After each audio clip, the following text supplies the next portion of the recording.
আজকে ভিডিওতে জানতে পারবেন যে আমরা কিভাবে স্যামসাং ফোনেতে কল রেকর্ডিং করতে পারবেন কোনো থার্ড পার্টি অ্যাপ্লিকেশন ডাউনলোড করে ছাড়াই। যদি আপনারা স্যামসাং ফোন ব্যবহার করেন এই ভিডিওটা অবশ্যই দেখবেন। সর্বপ্রথম আমরা এই ডায়াল প্যাড ওপেন করবেন, এরপর উপরের দিকে ঠিক দেখতে পাবেন, এখানে আমরা ক্লিক করবেন। এখান থেকে অপশন দেবেন সেটিং, এখানে ক্লিক করবেন। এরপর এখান থেকে তৃতীয় নম্বর অপশন দেবেন রেকর্ড কলস, এখানে ক্লিক করবেন। এরপর এখান থেকে আমার তিনটে অপশন দেবেন, মাঝে একটা অপশন দেবেন অটো রেকর্ড কলস, এটা আমরা অন করে দিবেন। এটা অন করার ফলে আমাদের সমস্ত অটো রেকর্ড কলস অন হয়ে যাবে। এরপর আমার অটো রেকর্ড কলস এর উপরে ক্লিক করবেন। এরপর এখান থেকে আমার তিনটে অপশন দেবেন অল কলস, এখান থেকে যদি আমরা অল কলস সেটিংসটা অন করেন আমাদের সমস্ত আউটগোয়িং কলস এবং ইনকামিং কলস সমস্ত রেকর্ড হতে শুরু করে দিবে। সেজন্য আমরা এটাও সেটিংস করতে পারেন। এবারে দ্বিতীয় নম্বরে দেখতে পাবেন কলস উইথ আনসেভ নাম্বার, যদি আমরা এই সেটিংসটা অন করেন আমাদের মোবাইলে যে সমস্ত নাম্বার আছে সেই সমস্ত নাম্বারে কল রেকর্ড হবে না।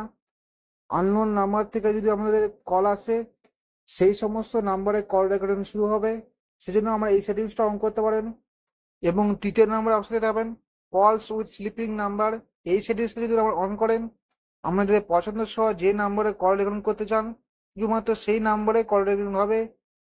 সেজন্য আমার নাম্বারগুলো সিলেক্ট করে নেবেন। তার জন্য নিচে অপশন দেবেন নাম্বারস টু অটো রেকর্ড, এখানে ক্লিক করবেন। দেখে আমার নাম্বারটা সিলেক্ট করে নেবেন।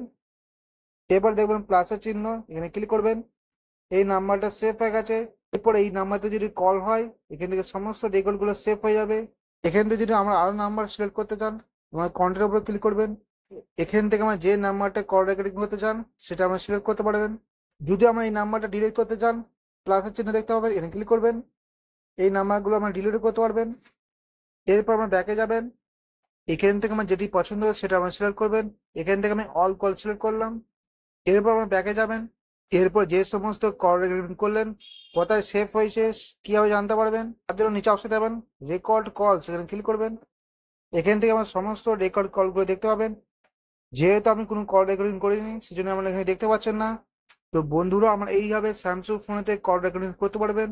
আশা করছি আজকে ইনফরমেশন আমাদের কাজে আসবে। ভিডিওটা ভালো লাগলে লাইক করবেন, চ্যানেল নতুন তাহলে অবশ্যই সাবস্ক্রাইব করে নেবেন।